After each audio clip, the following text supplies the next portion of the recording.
This week on Tasmanian Takeover, the Ants Nest, Jackies dominate the Kings, Captain Magne gets ejected, and Spark Arena continues to cause Scott Roth some problems.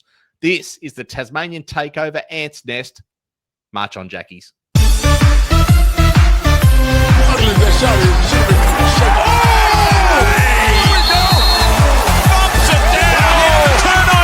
Game to tie!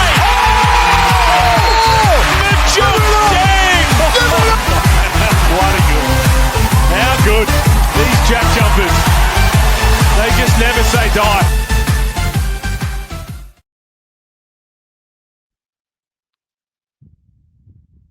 What's happened?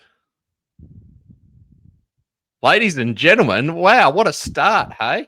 Welcome to Tasmanian Takeover. This is the Ants Nest, where we talk everything JackJumpers basketball. As you can tell, I am not Berto. I am JD. Berto is under the weather this week, and he's given me the keys, and I am going to drive the wheels off this thing. Thank you for joining. I am joined by a good friend of the show, board member for the Hobart Chargers, JB. Welcome, mate. Good to be back, mate. It's been almost 6 months since I joined you fellas. The start and end of the almost a bookend essentially from my Chargers board journey. So thank you for that. There, no, it's obviously a turn in fortunes with the podcast, but nonetheless, I think you're steering down a nice, beautiful highway at the moment. You two are in very good control, and mate, if you're going to drive the wheels off this thing, I'll make sure to put the feet up on the dash because I 100% trust you there. So yeah, it has been a while, but looking forward to it. Yeah, it's going to be a bit of fun. It has been a bit of a change, but I think it's been a good change. We're looking good. We're presenting well. I'm loving all the new logos and branding and that, and I think we're well on our way. Look, let's get the admin out of the way. Thank you, first of all, for listening. You can find us on YouTube, Facebook, Instagram, and TikTok. We are a For the Fans, By the Fans podcast. And every like, share, and comment helps. A lot of people have been commenting lately, and we absolutely love it. We actually get a lot of, you'd be surprised how much comes from the comment section and makes it into the next podcast. So it's been really, really good. Mate, tell me a little bit about how you've been. There's been so much going on. There's so much going on in NBL 1. There's the new Island Hustle. Tell us a little bit about how that's working. Yeah, so as I said, this is pretty much bookending my time as a Chargers board member. So I'm going to get the 1 year certainly done on the board. Hey? I reckon I'll look to get behind this little thing here again next year at some point. Ultimately, for me, I've just started reaching a point in life where I'm busy. I'm working full time. My partner's living with me. You know, you get different goals and aspirations. At the end of the day, I'm the big 3-0 in the next 9 months. I got to at some point stop looking like a baby face and acting like a little bit more mature. So I've got that to deal with. On top of that, Island Hustle has just started. So it was the Tassie SummerSlam last year, but it's pretty much a stopgap elite level competition here in Tassie because most of our local basketball runs February to June, July. Your NBL 1 runs April to August. So you've got a lot of players that aren't playing a lot of hoops and a lot of good players that, want to stay fit and want to stay competitive. So ultimately we decided to get this thing up on the ground once again, the Island Hustle. Check it out, YouTube, Facebook, Instagram. It's all there. We've got games. We're pretty much at the halfway point of the season. We've got our first women's bye, I believe it might be our only women's bye, coming up this week. Friday night games for both men's games this week, but live stream Friday, Saturday, social media pumping out, content pumping out, plenty of quality around. So that keeps me on my toes, and managed to find a little bit of time to jump back on with you fellas. Unfortunately, Berto unwell, but no, great to get back amongst it. And of course, Jackie's well underway. Been following them pretty intently. A couple of extra home games, which has certainly left the wallet a little lighter. There's no doubt about that. But great to have some basketball going on, and most importantly, mate, good to see the team up there and competitive early on. Yeah, it's been a bit of a surprise. I know a little bit of the talk early on in the season was we haven't recruited anyone. We've got all these these no-name imports. No one had ever heard of anyone. Bryce Hamilton was on nobody's radar, and they've just come in and fitted in like a glove. It's been excellent.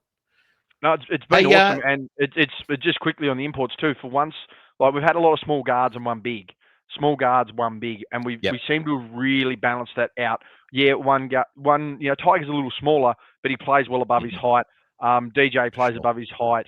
Hamilton playing amongst his, above his height at the moment, and TJ himself, he's playing really well. Smaller guy, but again playing above his height. So I think we've really got the mix right now. We've got some really good, capable bigs, and I think investing time into those already capable bigs saves us bringing another person over. So I think the balance has been really good so far.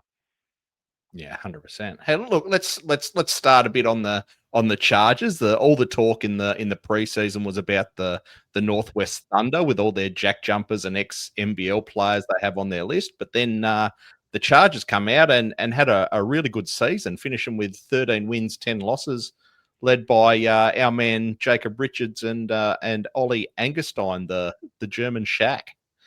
Yeah. Big season, and realistically, when you go and look at a lot of those games that were two-possession games where we may have ran out of legs or the other team, just overpowered us, shots don't go down. I mean, you're looking at a team that finished 8th, couldn't finish lower than 8th, of course. Season started off with a bang, turn the lights out, and hey, we split the points.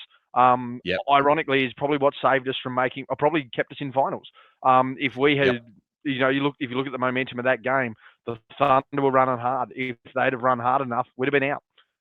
So we likely would have missed finals. So thank you for the split points there. I think everyone would be happy with that. Really, really good group. Richo had his best year, breakout year, and I think that's a big reason that he's ended up back in the position that he is with the JackJumpers. Someone like Ollie probably had his best season as a Charger. Will Cranston-Lown, coming over from the NBL 1 East, comes into the team. Dominant point guard. I know at one point was practicing with the JJs as well pre-season. Jordan Strafsma had a really nice season. He's actually practicing with the JackJumpers as well. So, there's been a lot of positives that have come out of it. Of course, the club had some issues off the floor as far as, economic viability would be the best way to put it. And shout out to everyone I worked on the board there. I don't know anyone that would disagree about how hard we worked and what we had to do. I mean, we were doing 20 to 30 hours a week on a volunteer basis, and that was all of us. So, while the talk certainly then swung again to the north, a lot of the conversation at the back end was the Chargers in the finals. Are the Chargers going to survive? And then the conversation of everything that's up north. So NBL 1, it's a constant cycle. People don't like to think about it as a constant cycle because the NBL turns up and then, your Chargers turn up and your Thunder turn up, and what will now be the Northern Tasmania Basketball Club. But yeah, it's a real ongoing cycle because, I mean, even right now, clubs are looking for coaches. Clubs are trying to sign players. You're working out budgets, working out sponsors, working out home venues, who's managing your socials. There's a whole heap of stuff at that semi-professional level that gets lost because most people look at sport at, I'm at the NBL level or I'm at the AFL level, or, hey, I'm playing social basketball, I'm playing country footy. People don't get the stopgap. So while there's a lot of money up at the top, and there's a lot of money at the top end, and realistically, you see a lot of country sports where footy's a good case study. There's a lot of guys running around country footy getting paid great money, and anyone who accuse, you can't say that. Everyone knows it's happening. There's a reason they never had an audit into country football club salary caps because there'd be no country football. Brendan Favola's made a living on it for 10 years. You know what I mean? So anyone who wants to have that conversation, and you're offended by that, that's fine. But it's that stopgap in the middle where it is truly semi-professional, where you rely essentially on in-kind donations. Because if you're going to go to a cold stadium on a Friday night here in Hobart, your hospitality is that you're courtside at a cold stadium in Hobart on a Friday night. A lot of clubs rely on that in-kind sort of stuff, and that sort of getting to that point there where it's hard to really justify because you've got so many options around. But you make finals, you're still alive as a team. You've got to tick the box at that point. So 2026 is still coming. It's not far away. I mean, we're 8 weeks, from 8-9 weeks away from a new year. Sorry to scare everyone with that. But yeah, I mean, that's the realism of NBL 1. The cycle continues. 100%. Let's Mate. I'm absolutely just blown away with the season they had. I don't think anyone expected the 13 wins to make finals. It's just awesome. We didn't. Really like good. it was. That's one thing we've tried to explain to people. Like, if this side's competitive, awesome. But we were 2 or 3 games away from a top 4 finish, a double chance, potentially playing a home final, potentially playing in a prelim. Like, crazy. Yeah. Anyone who really paid attention to what went on with that team and what it took to get to where it got to, fantastic effort by everyone involved. All right, we might move on to the JackJumpers now. We're smack bang in the middle of a 9-day break as we're recording this, which I think is much deserved after the fixture that they've ploughed through at the moment. We've got another away game on Sunday versus Sydney, and then finally a bit of respite and 5 home games. How have you seen the fixturing this year, and what are your thoughts? I mean, I'd like to have seen more games at home. I wouldn't like to have to turn up to My State Bank Arena with a feather duster and just clean it off every time I want to sit down. Take an orienteering course to be able to actually know I can access the arena and my amenities. People don't like when I say that, but it's one of those things where, where do you get the balance? Because at times as well, I look in previous years where, we've had this, but then we have a stint like this where we'll have 5 or 6 home games. You get 5 or 6 wins on the board. If you've managed it early, sometimes you'll get rewarded. Depending on how good of a side you are, you'll be rewarded. If you look at previous years where we've managed to 500 or just about through the first 5 or 6 games, go on an 8-game winning streak because we spent 6 of the 8 games at home and the other 2 against the worst 2 in the league, you build yourself to be in a really good position. You get good form. The extra couple of games don't help. And I think, we've had some really big trips. It's not like we're just going to Adelaide and back, Melbourne to back, trips to New Zealand does hurt, particularly when you're not playing in your own home venue a lot. So, I mean, it's certainly been a jumble. It hasn't been favourable, but at the same time, I think because we've performed the way we've performed, if we can really reward ourselves at home for the rest of this season. I mean, if you can win almost all your games at home and split the road, you're a playoff team. And I think that the way they're tracking at the moment, they're a real chance at that. Absolutely, they've set a platform that, if we can make My State the fortress that it is now that the Silverdome's had its renovations, hopefully that's a bit more Jackies like basketball favourable. If we can make Tasmania a fortress, then what'll it be? It'll be 4 finals in 5 series, which will be just awesome for Tasmania. Let's get into the antics. Let's have a chat about one that I'm actually really looking forward to having a chat about, to be honest. It was a game at My State Bank Arena, the first ever game in the Ignite Cup against the Sydney Kings, all the way back on the 15th of October. It's been a week since that game. Jackies had an awesome win. They took away 6 of the 7 points. Final score 86-70. What a game! Dominant. From the tip, they were dominant. And I wonder with these games, because I have explained this to a couple of people. Scott Ross, a defensive-minded coach. Scott wants to see the opposition held to 70, 75 points, and we score 80. Doesn't matter. We win. We hold them down. We play our style of basketball.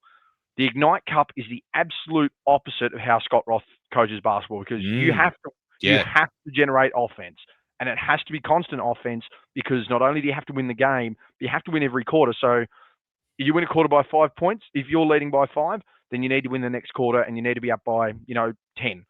Next quarter, 15, 20. Like, you've got to be looking to win a game by 20 points in this style of format.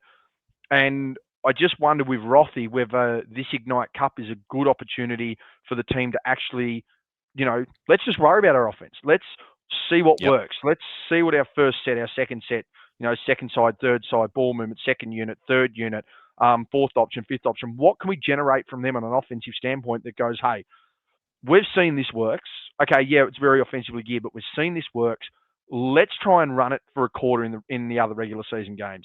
Let's if we're out by 4 or 5 points and we want to try something different to put a spark in the bench and spark in the guys, let's run something different. And I feel this is a great opportunity for him to do it. Tiger Campbell, Tiger, opened the book and then closed the book with his performance. I thought that Josh Bannon was probably, honestly, I thought Josh Bannon started the game a little slow, but his second half was crucial, particularly when Mags was out of the game, and they're doing that without Majuk Deng as well. Bryce Hamilton's Bryce Hamilton, and we've got these other guys as well that are trying to fit in here or there. Someone like a Drim's probably feeling the effect of it. He's not getting that first, second look as he comes off, but he's able to still be that menace defensively. He's still able to get in front of guys. The stadium was rocking early. I remember there was a game against New Zealand, because for those of you that obviously watch this, you've been to a Jackie's game, or if you haven't, you've seen it at home. We stand until the opposition scores. That's right. Yep. We were just cheering and cheering and cheering, and I'm waiting for Jackie by the Luca Brasi song to actually loop again. Just waiting for the loop, because you hear the extra strum and then it goes again in the march. There's a game I remember we played New Zealand. In New Zealand, I think it was the third quarter, and we'd outscored them 15-something. They'd wait until they scored to sit down, and we'd have outscored. We had like a 12-14 run to start the quarter, and I remember whatever song they played went into the third loop, and the DJ's like, "Come on, guys, stay with us here. Come on, here we go." The Breakers weren't doing too well in that particular game, but that's how it felt. And we started that early, and they just pedal to the metal. They just went. They extended their lead every quarter bar the last. They got 6 out of 7 points out of it. And as I said, I just think this is going to be this is where Rothy's going to really test his offense. Of course, 100%. There were sections of that game where no one knew what was going on. Rewatched the broadcast, and they didn't know what was going on, let alone those that were in charge of knowing what was going on, not knowing what was going on. The first foul with Magnay, elbow on the drive. They've actually called the shooting foul on the guy broadcast side with a hand check, but then, based on what the commentators understood, the act of violence happened after the elbow to the face to Cooks, which makes no sense because the next action was Magnay helping him up. Don't know how violent. Don't know how violent that is. And then Magnay having a conversation to the referees. Not ideal that your captain gets thrown out, but it was that inauspicious. I'm at the game, and I didn't notice that he'd even been tossed. Granted, we were up by so much, it didn't matter. But someone actually said Magnay. I said, "What do you mean he's been?" No, he hasn't. I don't know what you're talking about. And it's just, you don't want to criticize someone in a position like that, but there's just some aesthetic things that come around that too. So you go to the NBA does this perfectly, in my opinion. They go to a review. What do? We just put all the referees around the monitor so it at least looks like they know what they're doing. When you go to a live game, you got a referee at the scorer's table, you got a referee on one sideline, you got a referee on the baseline. If you just showed that they were actually working together and come to the decision, I could get it. But to me, it doesn't make any sense that you've just got 3 guys standing there waiting for someone to whisper in their ear, "Hey, you can go ahead and start the game." So, I just thought the control even watching the broadcast, it made zero sense. Mags basically put his arms up, Cooks run into his elbow and fell down, and that's a tech foul, and then Mags wants to know what's going on and then gets thrown out of the game. I text Berto because he was at the game as well as his first game of the year. I was looking forward to having him on actually to see what he thought. And if you watch the replays, we'll have some clips coming up shortly. And you look really, really hard, you can see him. He's pretty well camouflaged. But he had no idea that Mags had been thrown out either. So it's obviously we need to do something. The people at the ground need to. At the court need to know when these things happen. I think because it was coming out of a timeout and he asked the question, they've come out of the timeout. You quickly get someone on the court. It's 5-5. Great. We're count them and good to go. But I just felt there was a real, and we tend to see this now because there's a lot of robotics around how we want athletes to be. There's a lot of lack of feel for the game. That's just my opinion. There is genuinely at times a lack of feel for the game, and that's in all sports. The AFL has it. I think basketball has it. I mean, for a lack of a better term, watching, something even like soccer at times, where it's like, that's a ticky-tacky free kick, but you're not calling that in the cup final. Don't call it here. Things like that. Yeah, for sure. Just me as a fan. But sometimes I think that lack of feel can really affect the game. And we won by nearly 20 points, but it just felt like you've sort of taken away from what was a great night. Yeah, I get that for sure. On the side note, there was some amazing performances. It was a great team performance, and we had some dominant players. We'll talk about the players of the game. Josh Bannon scored a double, and I'm not giving him player of the game. It was so good to watch, especially a young bloke by the name of the Fresh Prince Ben Eyre, who was just awesome, doing all the things a role player should do. Plus, he got the ball and he scored. He ended with 13 points, 3 rebounds, and 1 assist, which is modest numbers, but his effect on the game was so much more than that. What did you think of Ben? Yeah, like Ben Eyre and Nick Marshall's another one, but particularly Ben Eyre, having watched him at NBL 1 level, he is just off he goes. He is quick. Look at that and 3. That's nuts. he sets the pace. And while he does go a million miles an hour, he's controlled. Like, he knows when to start a step. He knows when to slow it down. He knows when to bring a teammate in. He knows when there's a break. But he's got really good vision with it. I mean, you've only got to look at this here. Slowing it down, taking advantage, got my break. There's no rush there. He's able to find a gap. He's able to get going. We saw the dump down prior there to Will Magnay as well. And he's just controlled. Very nice to see a guy with a left hand shooting right-handed too. So, he's not stuck on that one side. He moves, he controls the pace. He's a really good guard, good shooter, as you can see. But I like that electricity, because I think that's one thing people were probably concerned with some of the imports that we signed, and one thing that we've had the last few years. Small guards are quick guards. They get up and down the floor. They set the pace of the game. They really bring that energy. We didn't seem to really have that coming to the team, and the way the imports are played, they love getting up and down the floor, but you don't have the Josh Adams, the Josh Majette, Jordan Crawford take off like that. Yep. But Ben Eyre and Nick Marshall bring that, and particularly the thing that helps is they bring it as part of the second unit, not the first unit. So sometimes when you get a second unit in your team, they're going to be a bit plodding, they're going to be a bit slower, they're going to bring the pace of the game down so they can control it. So if you do need to bring a first-string player in, yeah, okay, I can just slow it down naturally in the game and reserve my energy that way. They keep this thing ticking. And absolutely. It's a brand new sort of pace that they're playing. And I think part of it is that Ignite Cup thing where we've got to get some offense on the board, and we've got to get used to playing offense and getting up and down. But at the same time, they're controlled when they do it. It's not erratic. They're not coming down and throwing passes, putting up bad shots. Really well controlled. Again, Ben Eyre at NBL 1 was a real issue this year. Had a really good year, and he deserves the contract that he's got in the way he's playing really well. So, he's just a guy that can play. And because of how he plays at that pace, he can go to the first unit as well. So if one of our guards was to go down and we desperately needed something, get him in, and we can just pinch hit his minutes, because we know he's going to be a bit more, it's going to be tired, it's more physical, all that sort of stuff. No, he's been really good. He's been outstanding. Yeah, it's almost like having a second dot. Like he's just a Jack Russell Terrier. He's just at your heels constantly. Best way to put it. He did a job on Bryce Cotton a couple of weeks ago. It's like having a second doctor, but with who actually scores. It's awesome to have a second pest to just, here's a job, go and do it. Yep. Saying that, I actually had an equal player of the game this week. My other one was a young bloke. I don't know if you've heard of him, Tiger Campbell. You may or may not recognise him. He's got a pretty distinct look, but he was just magical. Well, got his numbers up here. He went 8 of 15 from the floor, including 5 of 9 from deep. He's the reason that game was almost pretty much over in the first quarter. I mean, there's a facilitation there as our mate goes to the hoop. But, the way he played and the way he shot the ball, the control that he had with that as well, again, there's another example. Doesn't have to be coming off the dribble, but just good control, good court vision, good awareness, good movement. You throw in the 5 assists. This is to the go one here. Look at that. He's on the Disney sign.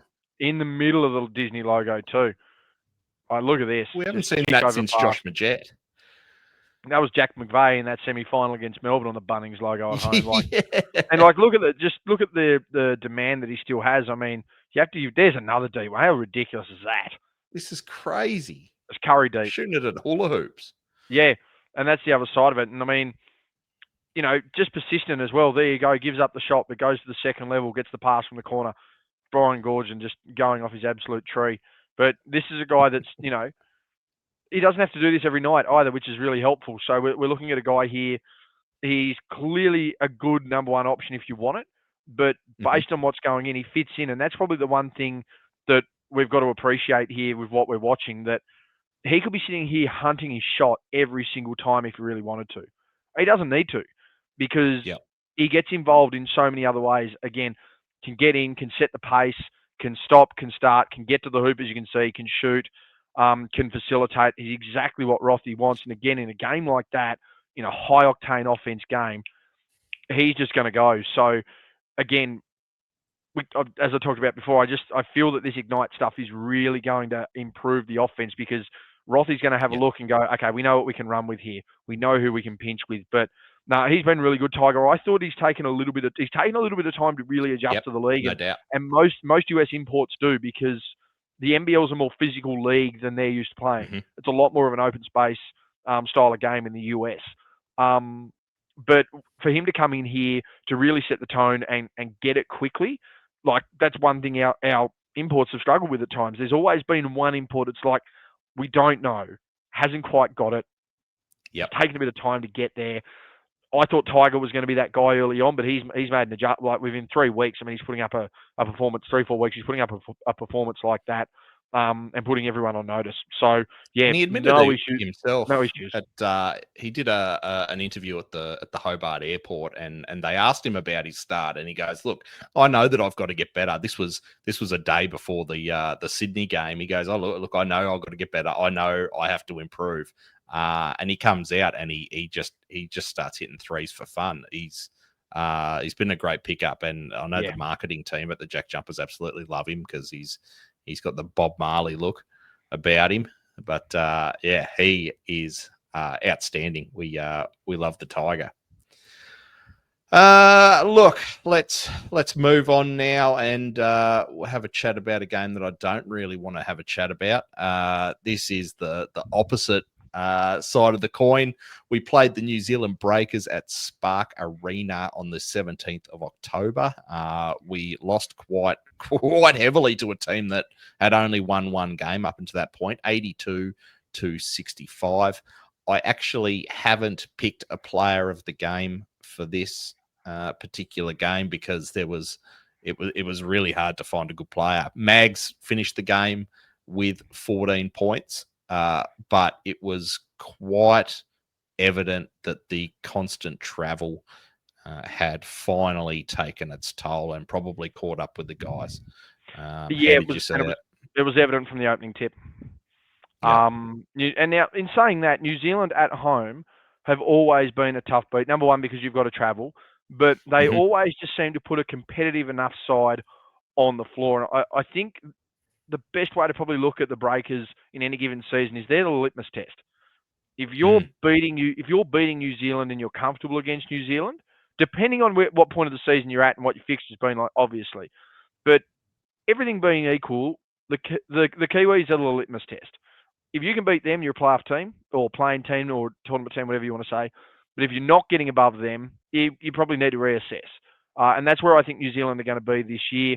Again, granted, we've played 2 games at home now, so everything else has been on the road. One of them an Ignite Cup game, so we've essentially had to bust tail to really try and get something out of that.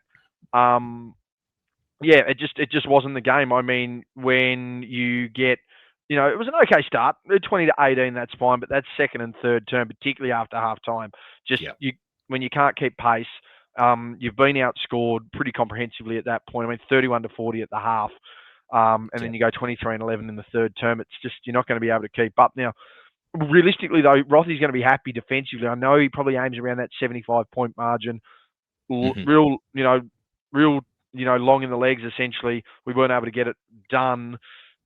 Still got 65 points on the board. It was that lack of offense, ironically, that couldn't get it going. I wonder what would have looked like in an Ignite Cup game where you've just got to keep running the table. But in saying that, you never know what's going on behind the scenes. I mean, is there some injury management? I mean, we're talking about guys that have been pretty explosive right now. I'm not saying that you're going to throw a game, but there are certain games you're going to have to manage guys in it. It's really simple. And when you look at the amount of travel that they've done, they then go over to New Zealand.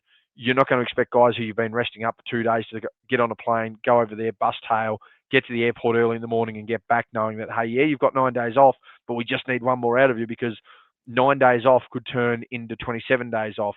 And depending on how that works out, your whole season can be gone, as we know in this kind of league. I mean, for our team itself, yeah, we had 3 players in double-digit scorers. Will Magnay got 14, Hamilton got 13, Bannon had 10, Mags with that double-double, adding the 12 boards there as well, and 2 blocks. But realistically, that was the only other defensive effort we had.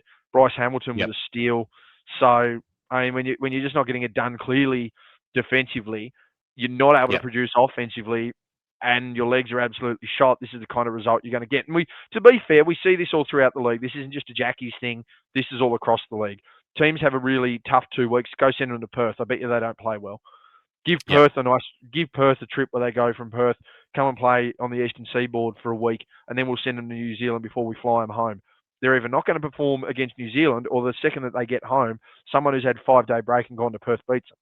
So travel's a genuine factor when you're traveling those kind of, margins, and not having incremental stops along the way. It's just a fact, unfortunately. And yeah, we certainly succumb to it. There's no doubt. I mean, if you wanted a player of the game out of this one, you'd probably take Mags. And that comes from bulk production overall. I wouldn't say it necessarily comes from an elite performance, but I mean, what do you do when you look at the Kiwis there? They roll out 20, 20 and 23 points, and we don't score 20 ourselves until the last term when the game's done.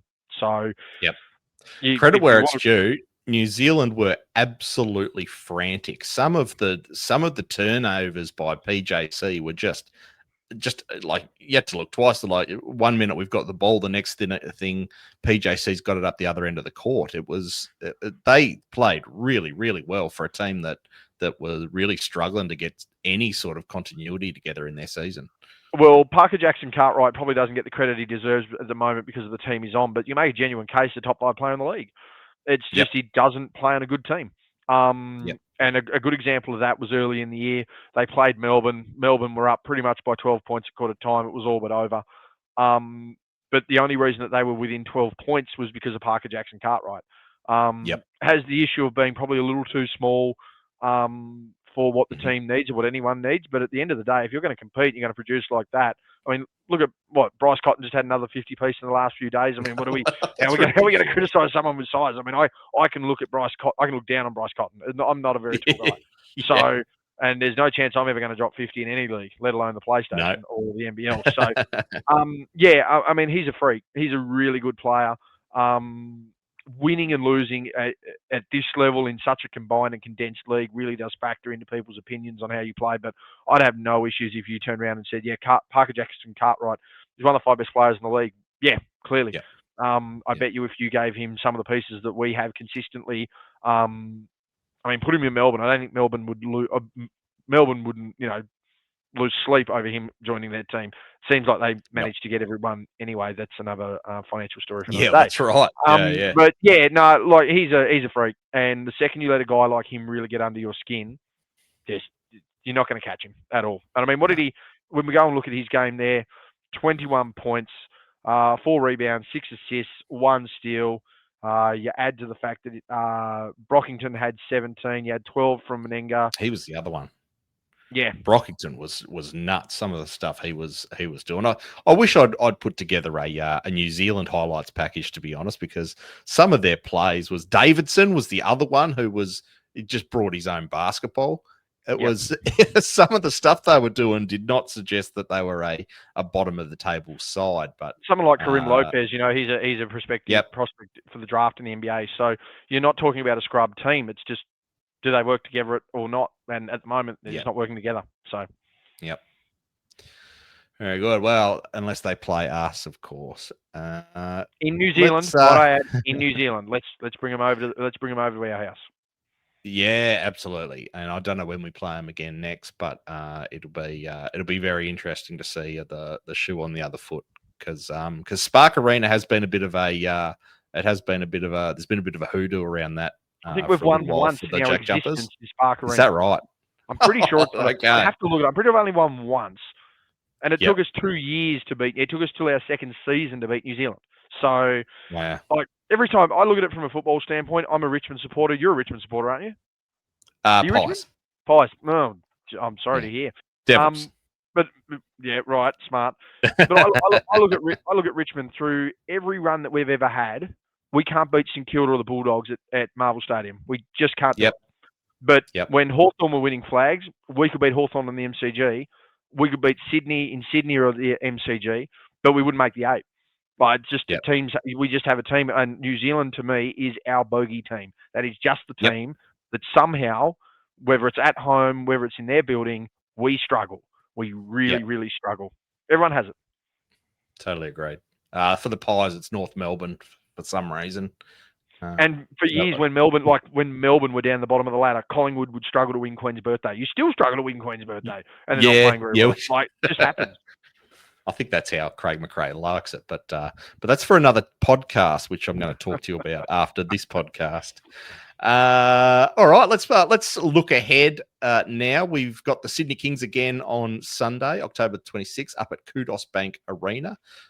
They are coming off an absolute flogging of Perth. They had a fairly close game up until the fourth quarter, and then they just went into another gear. They won that one 94-72. Kendrick Davis looks like he's finding some sort of continuity. He made old Jaron really look a bit silly at times. This is another challenging one. I'm glad we've had the 9-day break. I think that's going to work in our favour. But we have lost 4 of the last 6 in Sydney. So it hasn't been a happy hunting ground like John Cain Arena has been for us.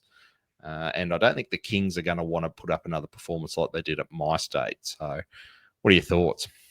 Yeah, and I think that the other side as well is we are going to play a different style of basketball.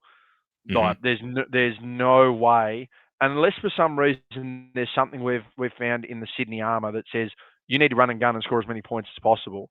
We're not going to go and try and score 100 points, particularly on the road. 9 days break, I think we're probably going to see a little more energy out of the team.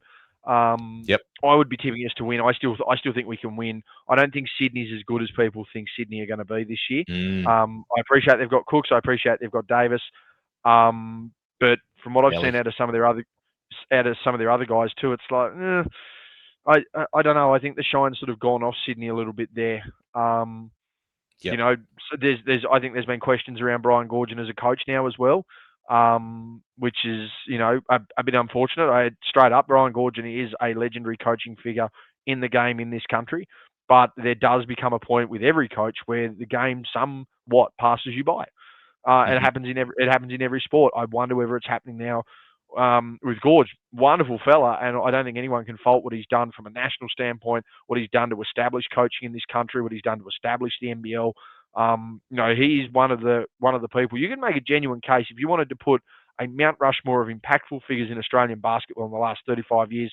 You'd have to really be trying to put a spot there for Brian Goorjian for everything he's done. But there does just become a point. I mean, there was that frustration earlier in the most recent game where he's been thrown out. He was on the verge of being thrown out in our game. There doesn't seem to be a lot of adjustments going on for the Kings there. I mean, when they flip the switch and they catch you off guard, absolutely. But I just don't think that's there consistently. I think the break's going to help us. We've played well on the road. And really, I think there's still a lot of remembering back to that first year. Like, these are the guys that beat us out for a championship we could have had first. I think there might be a bit of might have gotten into the psyche a bit. I think so, and I think some of it as well stems to, hey, look at some of the events around their team that they seem to have just gotten away with. Let's look at the roster that seems to be, you know, wearing pockets deeper than a bloke who won't shed a beer. I'm just saying, like, there's some things to really think about there, and we have always, you know, great. We don't care that you're Melbourne or Sydney. We're Tassie. Like, we're Hobart. Like, you know, we're Launceston. We're Burnie. We're Devonport. We're Smithton. We're Stanley. We're Queenstown. We're Lyleweenie. You know, like, we're these. we don't care. If you want to go and sit at Bondi Junction, you know, or sit at the top of the Westfield Tower, good on you. Have fun with that. And that's where I think a lot of that comes from. Just really, you know, look. Sydney, it feels like Sydney looked down on the competition, and the people around Sydney looked down on the competition. which is really interesting for a team that within the last 15 years, nearly went insolvent, nearly went under, but we're over that. Yeah, that's right. So I think that's just something that, we really factor in. I think 9 days break will help. I think there'll be a change of game plan because I don't think Scott Roth's going to play his full hand twice against the Kings. I don't think the Kings are his big overarching picture this year. I think everyone in Australian basketball knows Melbourne's the team to beat this year. It's just fact of life. Sydney's certainly a target on the board, and I think their game will change again. We'll see more of that dynamic pace. We'll see more of Nick Marshall. We'll see some more solid half-court sets, some more defensive-minded play, but I really don't think that the focus is going to be too hard on what the Kings are going to do. It's certainly going to be about what we can do. Yeah, absolutely. Look, for what it's worth, I've got us winning as well. I think there was enough in the MyState Bank Arena, the Ignite Cup game, for us to say, we can take a lot, even though we won. That may be the blueprint of how to play the Sydney Kings. Maybe going back at them is the way that forcing them to work, like you say. Yeah, 100%. Getting Nick Marshall some more minutes. He's been really good this season somewhat. I don't think he's been playing a lack of minutes, but he seems to go quiet for periods during games. But then sometimes he just comes on and just asserts himself, and I'd love to see more of that from Nick, because wow, he's been a really he has that he has that ability like Ben Ayre, where let him get the ball, let him run, let him slash.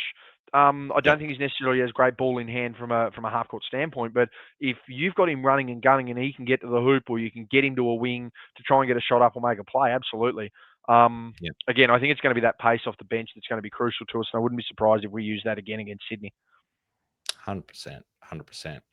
All right, let's move on to what's going on in the community. Not a lot of news about off the court for the JackJumpers this week. I think everyone's having a bit of a rest, but we do have some player-led skill sessions coming up in Kingston on the 21st of October. DJ and Bannon will be doing a skill session.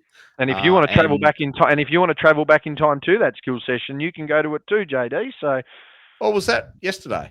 So it's not. So for any of you that want to, if you want to wheel it back, there it is. If you want to wind it back, Berto, keep that in. If you want to wind it back, you can go and enjoy that skill session. I heard it was great. JD's missed out. He's that excited about it. for the podcast. I always do one. Yeah. Anyone who actually went to that skill session, leave a comment. I'd love to know how that went and how DJ's recovering. Give us an update in the comments, and maybe we'll get you on the podcast.